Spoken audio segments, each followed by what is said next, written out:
Greetings to all of you lovely viewers, wherever you are in this beautiful world. I'm Dr. Daniel Sadiq, a clinical psychologist and a licensed marriage and family therapist in Los Angeles.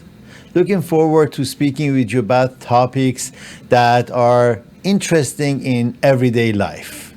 Sometimes they're so simple, yet not seen completely or become confusing.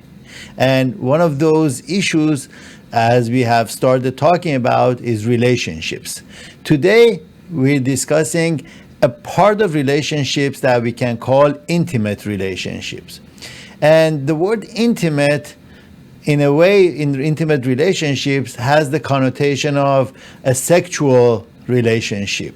However, I want to tell you that is not the only meaning of intimate relationships, because we can be intimate with somebody like a family member or a friend at the same time, which does not have any sexuality in it, but it has very closeness, proximity, deep understanding of each other.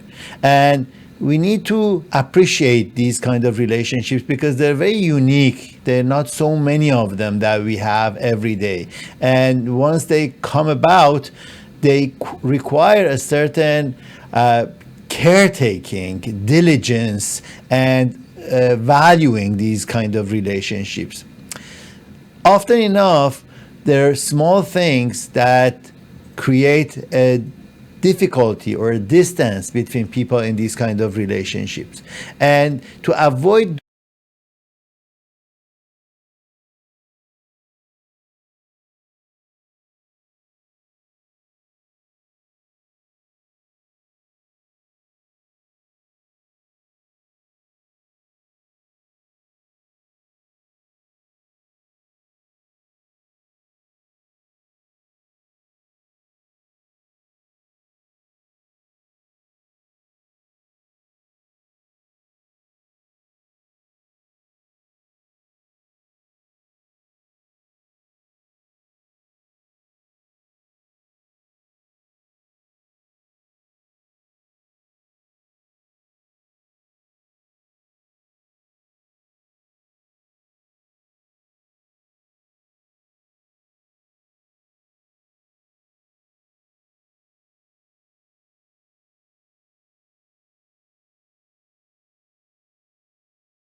3 intimate relationships in a lifetime, and some people try for it. Those who try for it are the ones who usually feel lonely. They haven't been able to create or have that kind of a relationship. It hasn't happened to them.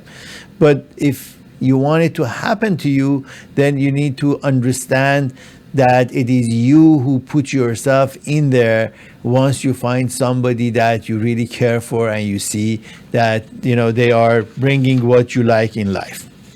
Well, I want to go over the 10 secrets of intimate relationships, and let's start with having trust.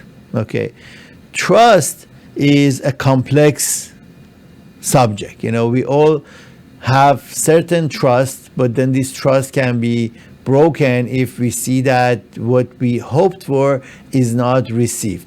So in an intimate relationship, trust is the confidence that we have in the other person, in their accountability, in how this person is going to be standing once we are in any situation together. Somebody who doesn't leave me behind, or it doesn't go behind my back and do things that are not really nice and appreciated. So trust is built in time also. We need to have this trust as a base of an intimate relationship.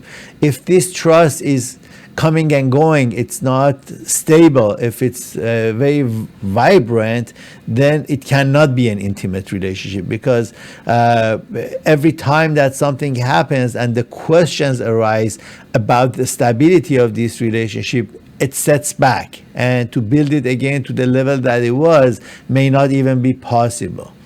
Those intimate relationships that are really valuable, they have gone through the trust many, many, many different times. And even if they have felt that this trust is questionable, they have been able to discuss it and come up with certain way of handling the situation.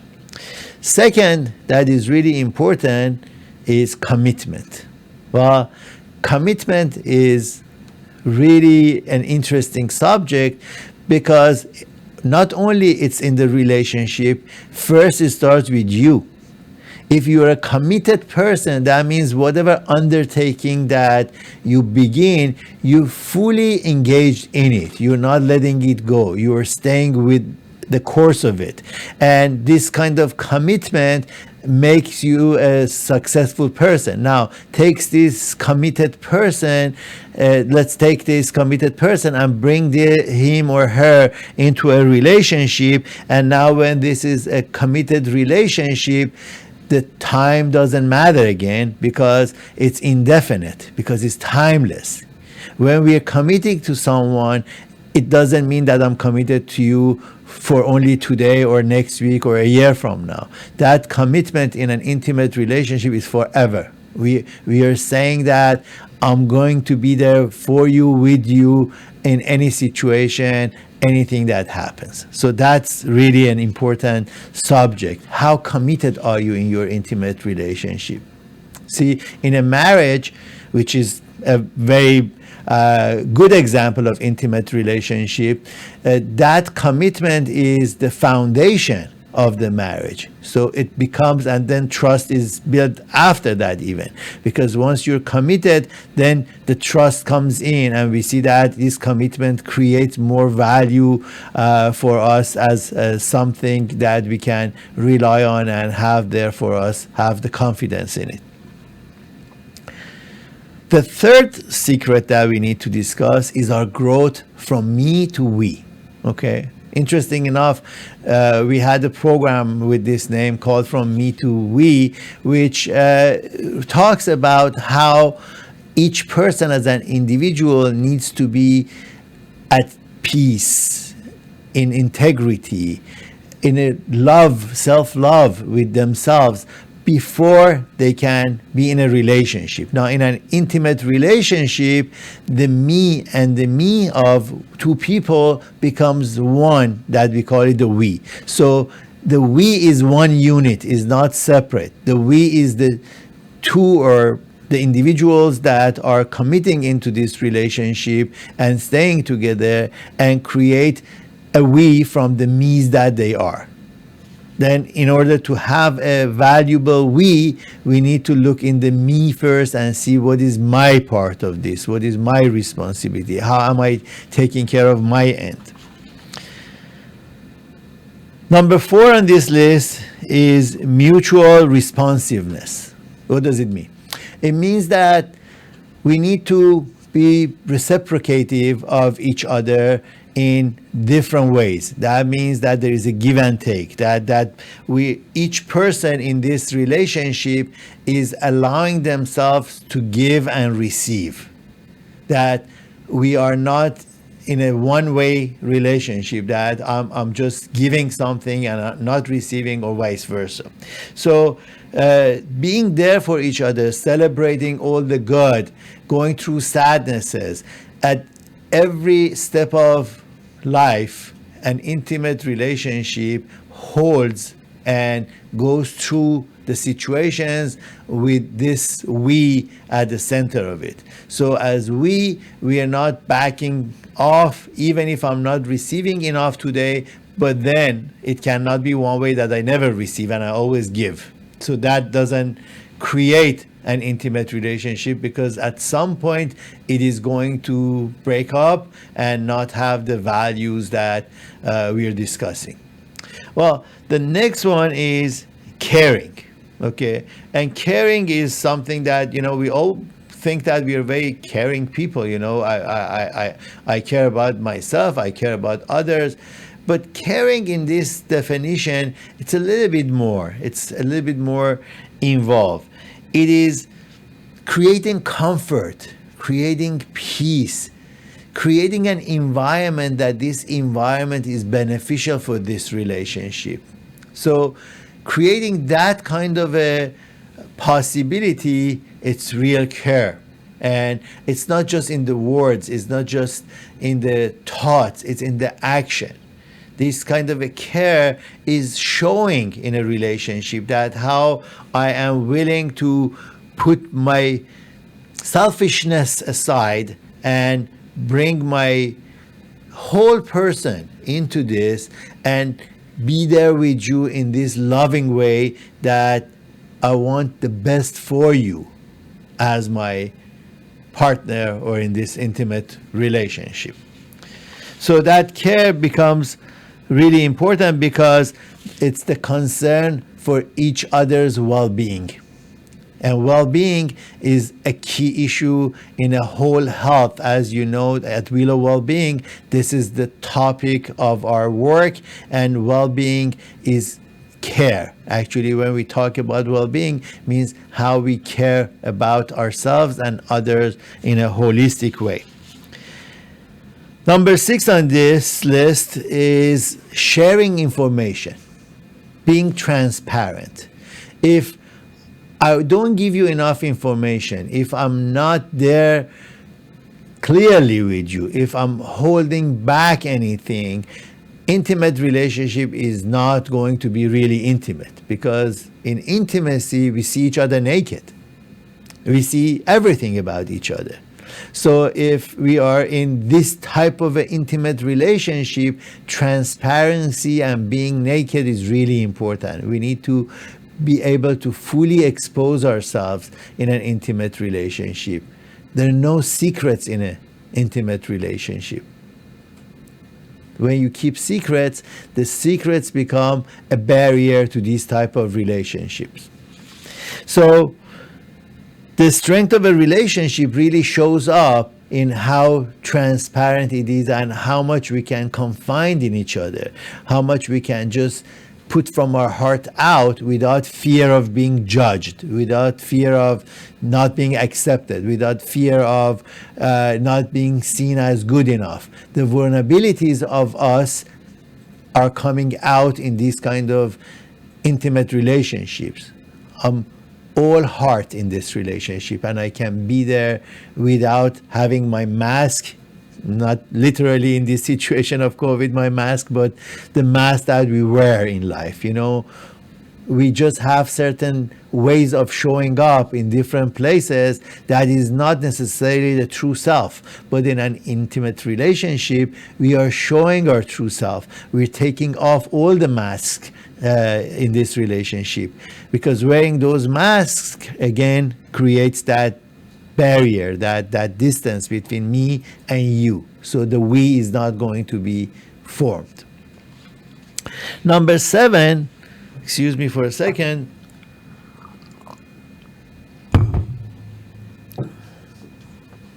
is interdependence. What a good place to have a pause.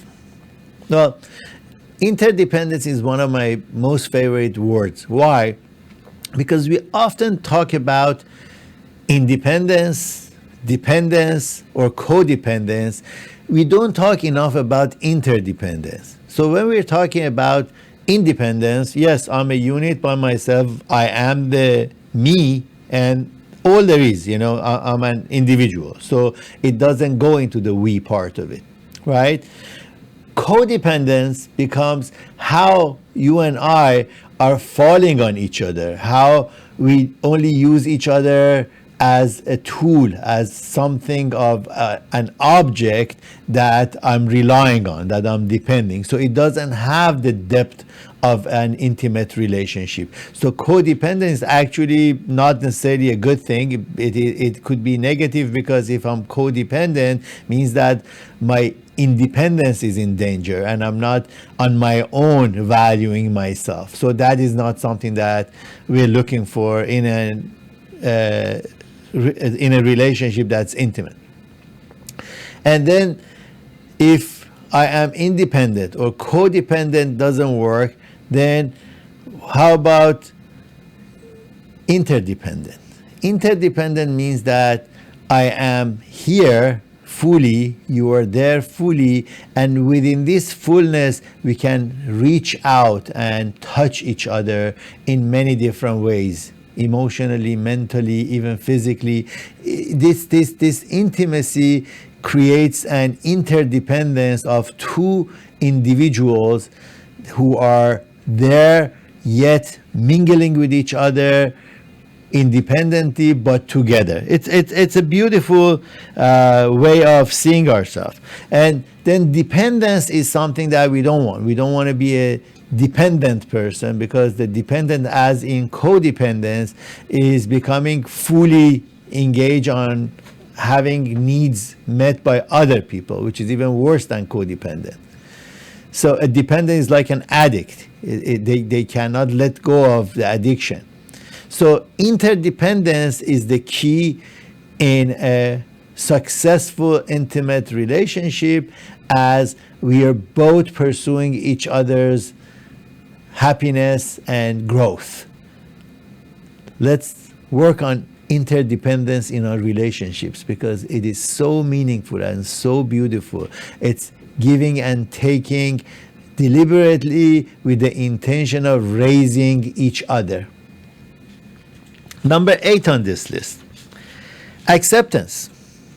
Not needing to see the other person change for us, right? In a lot of relationships, especially intimate relationships, in the beginning of them, the partners, they try to change the other person to their requirements. So I would like you if you be this kind of a person. I would rather if you don't say this type of words. I don't like it when I see that you are acting this way. So these are all legitimate concerns, and you don't have to be in an intimate relationship with someone. But if you are developing an intimate relationship, then those are not the points that you can do anything about. You want to like the person as they are. You don't want them to change for you, because when they change for you, that intimacy is already jeopardized. That intimacy is already tainted, because now they have to be wearing the mask that we were talking about. And behind that mask, we're not intimate anymore. You see, the issue is that if we don't accept each other the way each are, then we have those judgments, and those judgments are creating shadows in the relationship, which create eventually some more problems in the relationship. Number 9, value the differences. We talked a little bit about this earlier. These differences need to be appreciated. Not only they shouldn't be condemned or dissed or rejected, they need to be appreciated, because if you have a certain quality that I don't have, if I'm believing in you as a person that I would like to have an intimate relationship with, then I need to appreciate that. I cannot deny it in you. I cannot hold it against you. I cannot say that, I don't like this about you. Yes, you can have opinions that if this is this or this is that, that's better, because in an intimate relationship you can make suggestions, you can be honest with each other, but it doesn't require the other person to do anything. You're just making these suggestions out of love. You're making this suggestion out of care, but it doesn't mean that you don't accept the other person's difference. Okay? So you let them be different. You let them be who they are.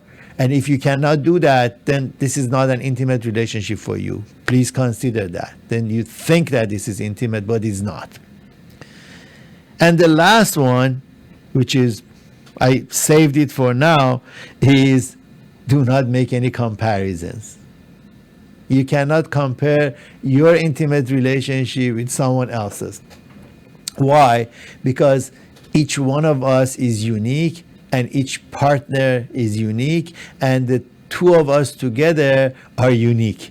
And this uniqueness makes us different from any other relationship. So any other intimate relationship, it's funny, sometimes I have clients in my practice that they kind of jealous of their husbands hanging out too much with their best friend, or two girls who are very intimate, and now if there is an intimate relationship between one of the girls and another girl, they're going to be upset about it or not appreciating it, which that takes away from the intimacy. Because if the common person has two intimate relationship with two different girls, it doesn't mean that that person is not really caring about you just because they have another relationship that is intimate. So that confusion needs to be addressed by not comparing any intimate relationship with another. Enjoy your intimate relationship if you have one. And if you don't have one, look into it. See why you don't have it. How come you haven't found the person that you can confide in, trust, and have all of these qualities? Well, my work as a clinical psychologist and a licensed marriage and family therapist requires to work with people who are lonely and with people who are in committed relationships. So I see both ends of the spectrum, and it's really amazing that how people can evolve, how they can grow, how they can make themselves better. All the tools are there. All we need to do is just to focus on the path to creating this growth and success. There are so many tools. One of the tools that I can suggest to you is working with Wheel of Wellbeing through all of these programs that we have created for you.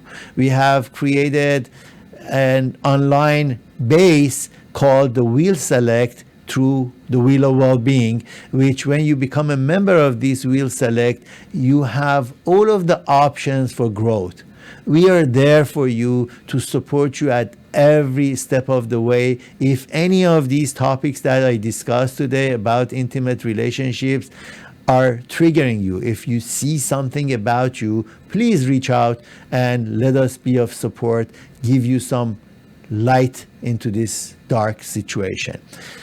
The wheel test, which is a wheel quiz on our site, can take you directly to this community once you take the test. And if you take the test, the good thing about it is that you can see in what area you still need to grow.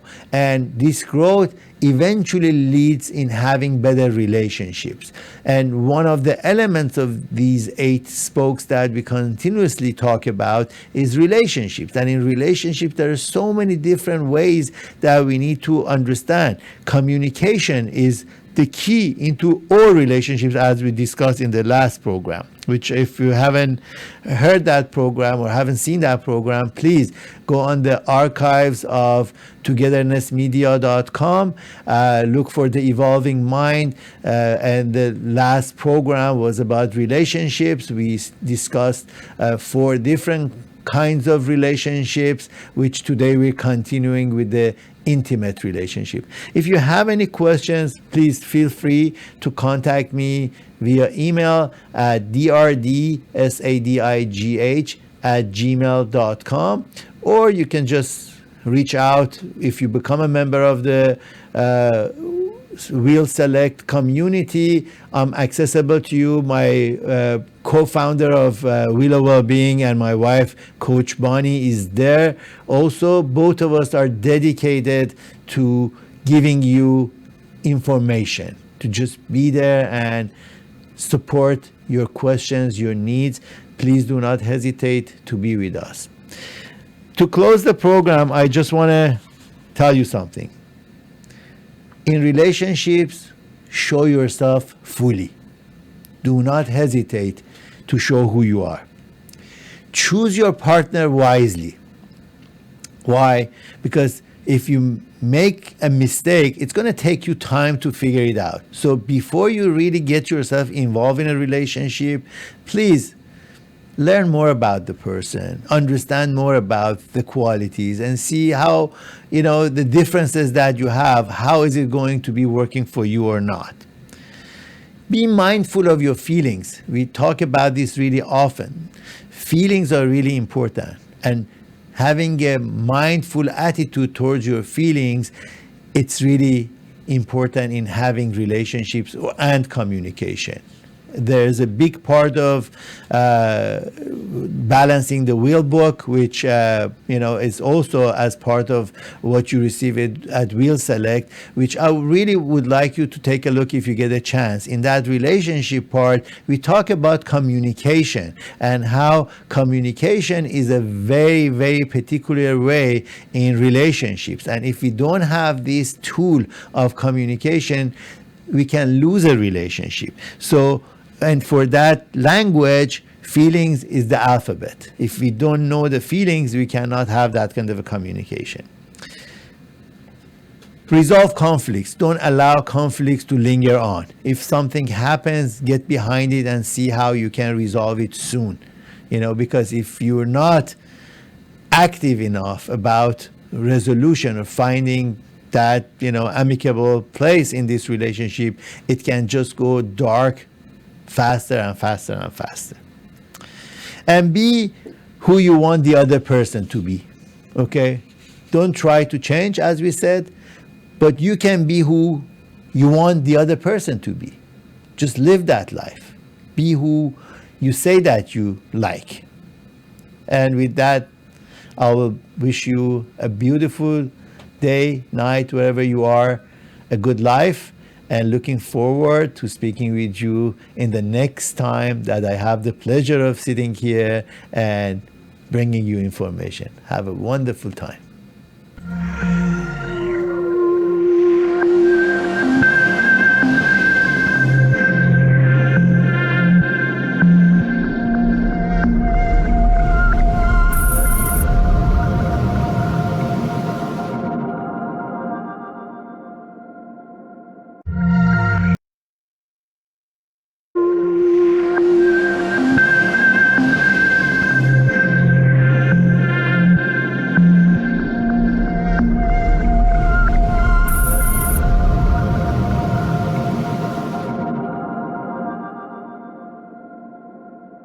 A healthy mind requires balance, and balancing the wheel is your guide to finding more happiness, healthier lifestyle, and a successful practice in whatever you do. I'm Dr. Daniel Sadiq, author of Balancing the Wheel, and you can find it on Amazon under balancingthewheel.com/book or in the Audibles in audiobooks.com.